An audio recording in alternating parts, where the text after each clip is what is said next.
Have you ever found yourself turning down an invitation, choosing instead to stay home in the comfort of your own space, and not feeling the slightest bit guilty about it? Maybe there was a time when you were always the first to show up, the one who never missed a birthday, holiday, or catch-up coffee. You thrived on staying connected, being present, and making sure no relationships slipped through the cracks. But somewhere along the way, something shifted.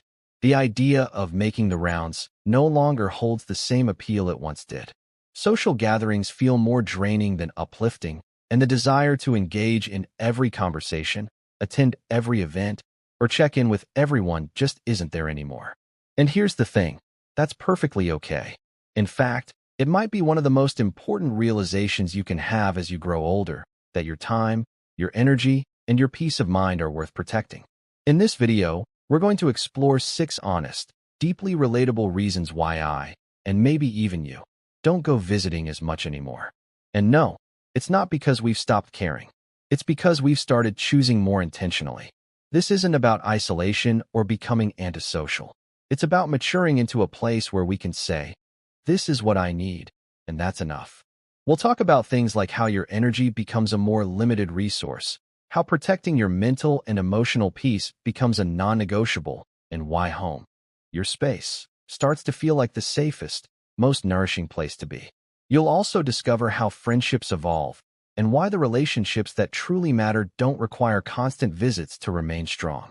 So if you've ever felt conflicted about saying no to an invitation, or if you've quietly wondered why your social habits have changed with time, stick around. This isn't just a reflection of aging. It's a sign of growth, wisdom, and emotional clarity. By the end of this video, you might find yourself letting go of the guilt and embracing a more mindful way of connecting with the people who truly matter. Let's dive in. And if this speaks to you, make sure to hit like, subscribe, and drop a comment below to let us know you're here. Number 1, prioritize close relationships. As you get older, you may start to notice that your energy isn't as abundant as it once was. Things that used to be normal, like driving long distances, chatting for hours, or attending meetings back-to-back, now become things you have to think about. It's not that you don't want to see people anymore, but you're starting to understand that you need to be more selective with your time and energy. When you're young, socializing is all about maintaining relationships, staying in touch with people, and expanding your circle of connections. Attending every meeting, calling regularly, and keeping up with each other's lives, all of it is important. But then you reach a certain point in your life when you realize that quality matters more than quantity. You're no longer interested in superficial conversations or social gatherings. Instead, you want to spend time with people who make you feel comfortable, heard, and understood. Have you ever forced yourself to visit someone because you had to, only to come home feeling exhausted and disappointed? You sat through conversations you weren't interested in, or worse, were ignored, judged, or unappreciated. The experience slowly made you realize that not everyone is worth your time and energy. Think about someone like Frank. He used to feel guilty about turning down invitations, always worried that if he didn't visit someone, they would think he was inconsiderate. But over time, he realized that the people who truly loved him didn't need constant visits to maintain their affection. They understood, sympathized, and appreciated the distance and peace he chose. As Frank began to invest in deeper, more authentic relationships, he felt lighter, happier, and more connected. Optimizing your energy doesn't mean cutting ties. It's a growth spurt, a realization of your worth, and making decisions that align with your emotional needs. You don't have to be everywhere to prove your love. The people who really matter will understand that your presence, however small but genuine, is far more valuable than forced visits. Cherish your energy and give it to relationships that make you feel like you. Because at the end of the day, the most valuable thing you have is not your time, but how you spend it. Number 2, avoid unnecessary stress and drama. One of the most valuable things you learn as you grow older is that peace of mind is more important than any encounter. When you're young, it's easy to ignore negative comments, stressful meetings, or negative conversations. But as time goes on, you begin to realize that not every encounter is worth your time and energy, especially when it leaves you feeling exhausted and frustrated. You no longer have the patience for conversations where people complain, gossip about others, or bring up old grudges. You no longer want to try to keep the peace at a tense family dinner or pretend to be happy when you just want to get it over with and go home. These situations are no longer normal, but things you know you shouldn't tolerate anymore. Staying away from drama doesn't mean you're cold or insensitive. It means you appreciate the peace. There are relationships that make you feel defensive, as if one wrong word could blow things up. There are people with whom you're surrounded by complaints, comparisons, and hidden criticisms every time you meet. And after those meetings, you leave feeling more depressed than happy. Think of Helen, a woman who used to visit certain family members despite knowing that the visits always led to endless arguments. Each time, she left feeling hurt, judged, and drained of energy for the day. Until one day, Helen asked herself, "Why do I keep pushing myself like this?" From that moment on, she began to curate her relationships, prioritizing those who made her feel comfortable and appreciated. And that decision helped her regain the peace she had long forgotten. The truth is, you don't owe anyone your presence, especially if that presence comes at the expense of your own inner peace. Choosing to avoid places with conflict, stress, or drama isn't selfish, it's self-protection. People who truly love you won't make you feel guilty for saying no to negative encounters. They'll respect your choices and understand that you're prioritizing your own mental health. Ultimately, life is too short to waste time in places that make you feel small, stressed, or unloved. Give yourself permission to step back from relationships filled with drama, to create space for serenity and positive connections to grow. Number 3, there is something natural that happens as we get older. We begin to find joy in our own familiar space, the place we call home. In the past, you might have driven dozens of miles to visit a friend, to attend a gathering, or simply to be there because you felt the need to maintain relationships. But over time, you begin to realize that you don't always have to go out to feel connected to life. Sometimes, a quiet morning with a cup of coffee at home can bring more peace than a crowded party. Your home, no matter how big or small, is a place you have nurtured over the years. Every corner reflects a part of you. The old sofa where you often sit to read, the soft nightlight at night, or the kitchen where you cook your favorite dishes. These seemingly simple things create a sense of security and intimacy that no other place can provide. And the older you get, the more precious that feeling becomes. Going out is no longer a need, but a choice. You no longer feel the need to be present at every event, or to keep your schedule always full. Instead, you start to consider, is this trip really fun, or is it just because I'm afraid of saying no? And many times, you realize that you are happier when you stay at home, doing the little things you love. Think of Bill, a person who always felt guilty when turning down invitations from friends. He used to think that if he didn't visit people often, the friendship would fade. But then, after many times of going out in a forced state, Bill realized that he always looked forward to returning home from the moment he stepped out the door. Eventually, he began to change his approach. Instead of visiting others, he invited people close to him to his home, where he felt comfortable, unconstrained, and could be himself. And from then on, the meetings became lighter, more pleasant, and more meaningful than ever. The truth is, your familiar space, your house, your room, your small balcony corner, is not just a shelter, but a place where you can be yourself. It is a place where you don't have to act, don't have to worry about whether you are pleasing others or not. And when you have spent your whole life building such a place, there is nothing wrong with wanting to stay there more. Choosing to stay at home is not an escape, but a choice of peace. Because you know that the people who truly care about you will understand. And if they want to see you, they are willing to come to the place where you feel safest and most comfortable, your own home. Number 4, there is a subtle but very clear change as we grow older. We begin to realize that not all relationships need to be maintained. In the past, we used to have a long list of people we called friends, colleagues, classmates, neighbors, acquaintances from somewhere.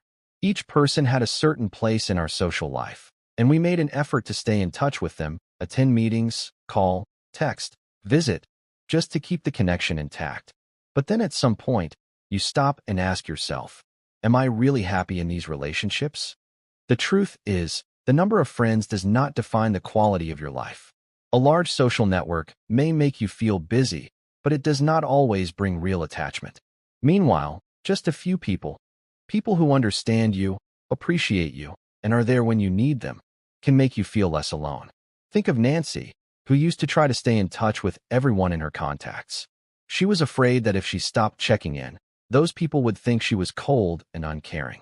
But over time, Nancy realized that most of those conversations were just small talk, not deep, not bringing a real sense of connection. And most importantly, they took away her precious time and energy, things she could have spent on her family, on herself, and on the relationships that truly made her happy. As you get older, you no longer want to maintain relationships out of obligation. You become selective. You start prioritizing the people who make you feel heard, understood, and able to be yourself. You may not see them often, but every conversation is sincere, without judgment, without force. And the best thing is, those relationships do not need too much formal care, because its foundation is trust. No longer a race to maintain presence. You now just want to keep people who make you feel enough, peaceful enough, close enough, trustworthy enough. These are relationships that do not require constant presence, but are always present in your heart, silently, sustainably, and not easily faded. Choosing quality over quantity is not about withdrawing, but choosing to live more authentically. You do not need to be everywhere, do not need to keep dozens of connections to feel connected. Instead, you just need a few people. People who, every time you talk to them, you feel light, peaceful, and full. Number 5, as we age, we begin to realize that things that were once important may no longer be priorities. What used to be a big goal, attending every social event, maintaining an image, or feeling obligated to be present at every gathering, no longer occupy the forefront of our lives. Instead, we begin to focus on what really matters and brings lasting satisfaction. Quiet time, private moments, or time spent alone to reflect on life become more precious than ever. You may find that you no longer feel the need to attend gatherings that don't add much value to you. Instead, you find joy in slowing down and indulging in individual activities that you previously neglected. It could be reading a book, listening to music, taking a walk in the park, or simply sitting alone and reflecting on what you've been through. There's no longer any pressure to participate or prove yourself. Instead, you start to reevaluate your time and what you do in each moment. You realize that life isn't always about racing through events or social gatherings. It's the moments you spend with yourself that bring true peace, fulfillment, and meaning. For example, you may have felt obligated to always be the one to organize gatherings and create opportunities to connect with others. But now you realize that there are times when simplicity is what you need. You don't need to be constantly involved in activities or always present at gatherings to feel like you're living a full life. Taking time for yourself, to enjoy the quiet and be alone with your own thoughts, is how you grow inwardly and find your own direction. The feeling of being lost or meaningless no longer exists. When you begin to find joy in your own moments, you will realize that the things that once seemed important do not bring you deep satisfaction. In fact, this change in priorities is not a rejection of relationships, but rather a learning to appreciate the simple things in life, and thus a new approach to your time and social relationships. Think of Robert, a man who spent his life attending every gathering, meeting, and event. But as he got older, Robert realized that these gatherings no longer brought him true joy. Instead, he began to find peace in walking outdoors, reading, or simply enjoying a cup of coffee in silence. Robert learned to spend time on things that were truly important to him, rather than chasing after social demands that didn't really add long-term value. This change is an integral part of growing up and becoming self-aware. It doesn't mean you give up relationships or socializing. It just means you learn to be selective and slow down, so that each moment becomes meaningful. And this helps you feel more satisfied, more confident in yourself, and find joy in the little things in life. Number 6, one of the most important things we realize as we get older is that friendships don't always have to be maintained through frequent meetings. When we're young, we tend to think that in order to maintain a lasting friendship, we have to see each other often, talk constantly, and renew the bond through shared activities. But as time goes on, you'll realize that truly strong and deep friendships aren't based on how often you see each other or talk, but on how much you understand and respect each other. Sometimes, it's the infrequent meetings that make a relationship special. You don't have to see your friends every week or every month to stay connected. The friends who really matter understand that life can get busy, and that long periods of time apart are not a sign of distance or lack of interest. In fact, it can be a sign of maturity in a relationship when you don't need to be there all the time to prove your friendship. A solid friendship is built on understanding, trust, and respect. Conversations don't have to happen every day or every week, but can be as little as once a month or even longer, but each time is a quality, meaningful moment. This is different from casual relationships that you feel the need to maintain out of habit or social pressure. A truly good relationship is not affected by the time between meetings, but by the connection you and your friend feel when you do meet. Think about a long-term friendship where you can go a long time without seeing each other, but when you do meet, it feels like you've never been apart. This relationship does not require constant maintenance, as it is built on a foundation of trust and deep understanding of each other. You understand that friendship is not something that needs to be nurtured every day to survive, but something that exists naturally and steadily even without regular care. True friends will understand that a relationship does not need to be maintained through constant meetings to remain a lasting friendship. In fact, there are relationships where you do not need to call each other every day or see each other every week to prove your friendship. You can take time for yourself or for other relationships without feeling guilty, because you know that true friends will understand and respect that. What matters is your mental presence and sincere sharing when necessary, not the number of times you see each other.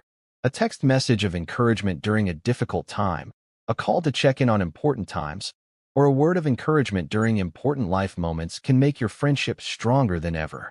You don't have to be present in every moment of your friend's life, but when you really need them, they will always be there. So, reducing physical contact doesn't mean that your friendship is weakened.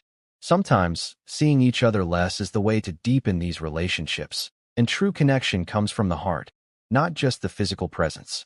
One of the important lessons we learn as we get older is understanding that it is not always necessary to maintain social relationships or see people regularly to maintain friendships. As we age, we begin to realize that our time and energy are limited, and so it becomes more important than ever to choose relationships that truly bring joy and meaning. Being present in the lives of loved ones is not necessarily measured by the number of times we see them, but by the caring, understanding, and meaningful moments we share together. As you grow older, there will be times when you no longer feel the need to please everyone by attending every social gathering or event. Selecting and prioritizing relationships that truly mean something to you will help protect your mental health and avoid unnecessary stress and drama. True friendships do not require constant contact and can last as time goes by. Remember, as you get older, life is not just about survival, but about how you live your life to the fullest with the values you cherish most. We do not need to try to please everyone. Instead, live a life that brings peace and happiness, just having true friends who are always ready to accompany us in times of need. Thank you for joining us today. We'd love to hear from you. Leave a comment below and share one thing you learned today and how you plan to use it in your life. Your thoughts are important to us, so don't hesitate to share them. Reading your comments gives us great motivation and encouragement. If you enjoyed this video and found it helpful, please like, subscribe, and share. Your support helps us continue creating good content to inform and inspire you. Thanks for watching, and we look forward to seeing you in the next feed.